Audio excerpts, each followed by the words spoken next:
Quer dizer então que você acabou de receber aquela notícia péssima, né? Horrorosa de que seu filho ou sua filha ficou de recuperação agora no finalzinho do ano. Gente, isso é muito comum, isso é muito normal. E nesse vídeo aqui eu vou te apresentar 3 diquinhas para você seguir que vão facilitar, vão te ajudar a passar por esse processo. Que eu sei que é sofrido, que eu sei que é irritante, estressante, mas como todo o resto dos âmbitos da nossa vida, a gente tem que aprender a mexer com isso de forma equilibrada, sadia, pra gente não piorar os problemas, né? Então vamos lá pra nossa sequência aqui de dicas. E aí vem a dica 1, que é o seguinte: não tente resolver isso de uma vez. O que eu quero dizer com isso? Muitas vezes, chega lá a notícia da recuperação. Aí você chega lá pro seu filho, você tá vendo? Eu falei pra você estudar, nananana. Paga aquele sapo que é normal.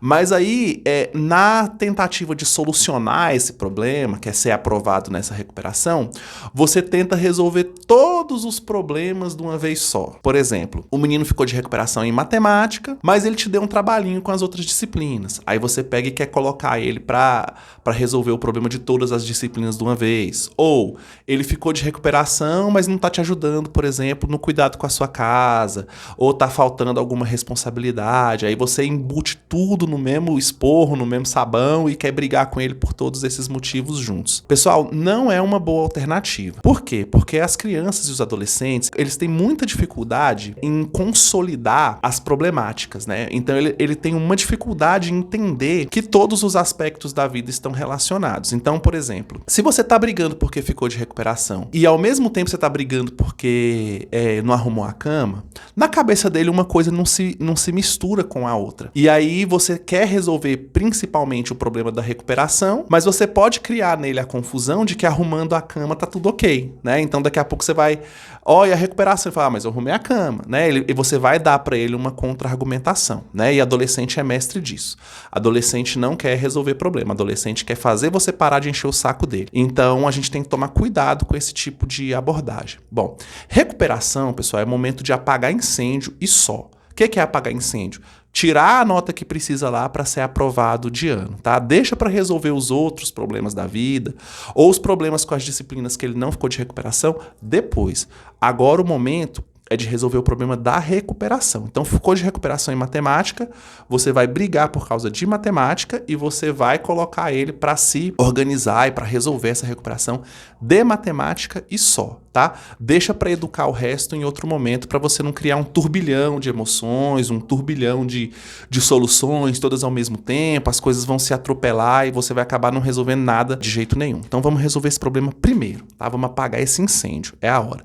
Eu nem vou falar aqui com vocês sobre prevenir dificuldades, etc., né?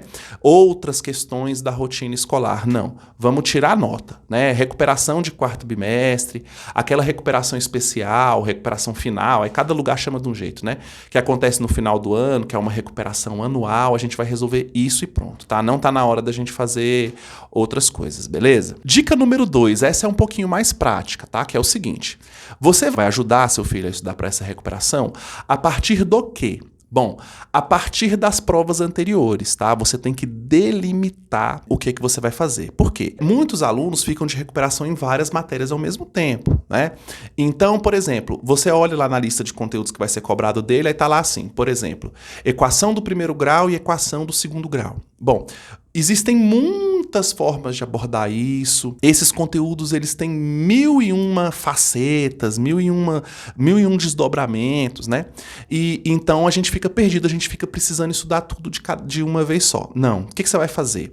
Ele ficou de recuperação no quarto bimestre, você vai lá na prova do quarto bimestre e vai olhar o que caiu e como caiu. E você vai estudar sistematicamente para esses aspectos que o professor cobrou naquela prova. Você vai usar ela como sua principal referência, como seu principal guia. Por quê? Porque as provas tendem a ser repetitivas. Imagina você a cabeça do professor. O que ele elencou como prioridade para colocar na prova, para testar se o seu filho aprendeu ou não aprendeu, aquilo é a prioridade dele. Então, na prova de recuperação, muitas vezes o professor coloca até as mesmas questões que ele já cobrou em provas, mas a maioria das vezes ele pega e muda uns dados, muda uma coisinha ali, outra aqui, coisa pouca dentro da prova, mas praticamente dá a mesma prova de novo para o aluno resolver. Então, para você delimitar esse espaço de esforço, reforço para você ter um pouco mais de direcionamento sobre o que estudar é se basear principalmente nas provas anteriores, tá? Eu não recomendo que você tente estudar a amplitude dos conteúdos todos, porque senão periga o aluno não aprender nada direito e aí chegar na hora da prova ele não conseguir fazer. Então essa é a diquinha mais prática. Dica número 3. Se você vê que a coisa tá difícil demais, por exemplo, vamos supor que seu filho ficou por causa de meio ponto, tá? Ele precisa só remendar um negocinho aqui e outro ali. Tudo bem, você pode, se você tem domínio daquele conteúdo, você consegue ajudar ele a estudar, ou às vezes só dele estudar sozinho um pouquinho mais ele já consegue. Mas quando você vê que a dificuldade tá muito grande, quando você vê que ele tá começando a tentar estudar e não tá saindo do lugar, aí você precisa de um profissional. Mesmo, tá? Porque senão você vai ficar perdendo tempo, mexendo com quem não entende direito aqueles processos, às vezes a pessoa nem entende direitinho o conteúdo e aí acaba atrapalhando o aluno mais do que ajudando. Então você precisa buscar um profissional qualificado para trabalhar. Um professor de verdade, especialista naquilo ali. Já que eu tô falando disso, não existe melhor lugar do que o Mérito, né, gente? O Mérito é a empresa mais especializada em ensino individualizado que o mundo conhece, né? Vamos dizer assim. Então a gente tem muita capacidade, muita qualidade para fazer isso. Se você precisar do nosso trabalho, clica no link aqui que você vai entrar no nosso site e através do nosso site você conhece todo o nosso trabalho. Inclusive, se você não for de Goiânia, a gente consegue te atender assim mesmo, de forma online. Mas é muito importante um profissional qualificado. Por quê? Porque ele tem que conseguir traçar um histórico desse aluno, né? Por exemplo, em 5 minutos o professor tem que bater o olho no aluno e entender o seguinte: ele está com um problema de base teórica, então ele precisa estudar a equação, mas ele está errando as operações básicas. Voltar rapidinho, ensinar as operações básicas e depois trabalhar o conteúdo que ele precisa ver, senão ele não vai conseguir acertar as questões da prova. E isso, gente, esse olhar clínico, ele é coisa de profissional, tá?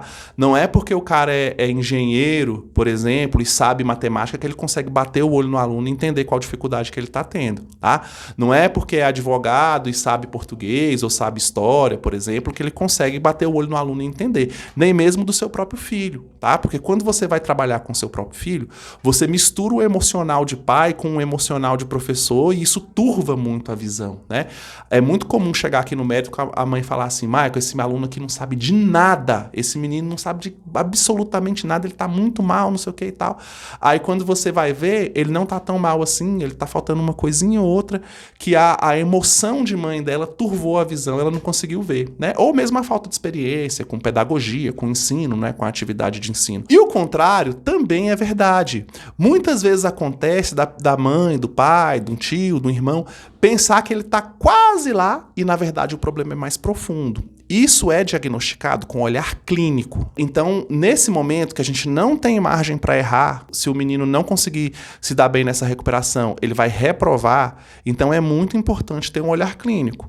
Então, se o seu filho nunca fez uma aula particular, nunca fez uma aula de reforço, invista agora, tá? É melhor do que você pagar 1 ano de mensalidade para o menino de novo. Contrata um profissional especialista, um profissional que tenha um olhar clínico para ele poder ajudar o seu filho da melhor maneira possível. Beleza? E não tem lugar melhor do que aqui no Mérito, claro, você já sabe. Então é isso, eu espero que essas 3 dicas tenham te ajudado. Se você gostou do conteúdo que eu tô compartilhando aqui com vocês, dá um joinha aqui no canal, se inscreve aqui no nosso canal, que toda semana você vai receber um conteúdo relevante para você aprender a lidar melhor com a vida escolar do seu filho. Inclusive, nós temos um livro escrito sobre isso, tá? Que nós escrevemos aqui no Mérito para te ajudar a entender melhor as dificuldades de aprendizagem do seu filho. Se você precisa estudar isso, precisa entender isso, e eu não sei de uma mãe que não precise, eu não sei de um pai que não precise, né, gente? Porque a vida escolar de uma criança é uma parte muito importante, muito significativa. Clica aqui no nosso link de venda que tem aqui na nossa descrição também, que você vai conseguir comprar esse material.